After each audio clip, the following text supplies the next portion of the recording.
Hello team, welcome to the DevOps training. Today we will discuss about continuous testing. In the previous lecture, we have discussed about the continuous development, right? Continuous testing is the second phase of DevOps product lifecycle. As we have already categorized the phases into the DevOps phases, right? Continuous testing covers two phases of the product development lifecycle. The first is product build and second is product test, right?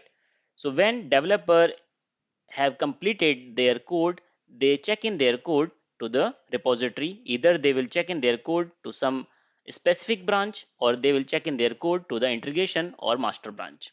From that particular branch, we will build our application, and after the successful build, we will execute some kind of verification and validation test to qualify that particular build. So this is called the continuous testing. Let's discuss it in details. So basically, let's take an example. You are working on a product and there are close to 40 to 50 developer in your team. They have decided some kind of work in the starting of sprint, right? Every day they are doing some kind of development work and they are checking in their code to the central repository, right?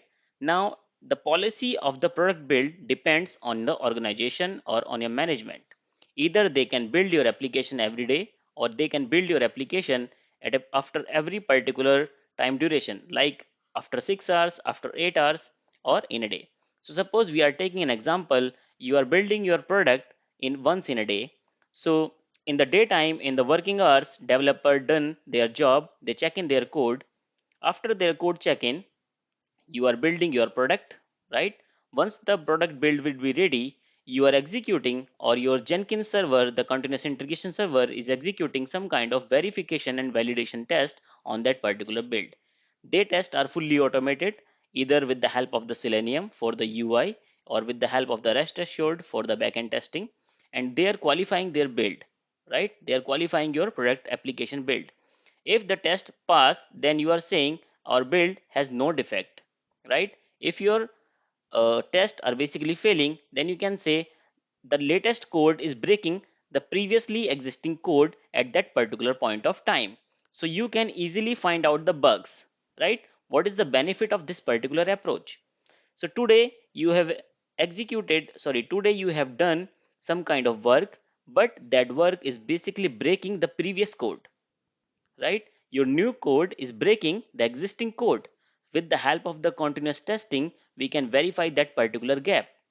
If we are not following the continuous testing model, then today your build is green. It doesn't mean that your build is qualified from the QA, right? Because your today work is done, you have implemented the complete feature in the current sprint, but you have already breaked something which was done earlier. With the help of the continuous testing, we can fill out this particular gap and we will immediately know the developer that particular code which you done in that particular time frame is breaking that particular code which is done previously. So developer can proactively work on it and fix it. So this is the benefit of the continuous testing, and this particular process is called continuous testing. In the coming lecture, we will discuss about the continuous integration. That's all for the day. Thank you guys. Thanks for your time.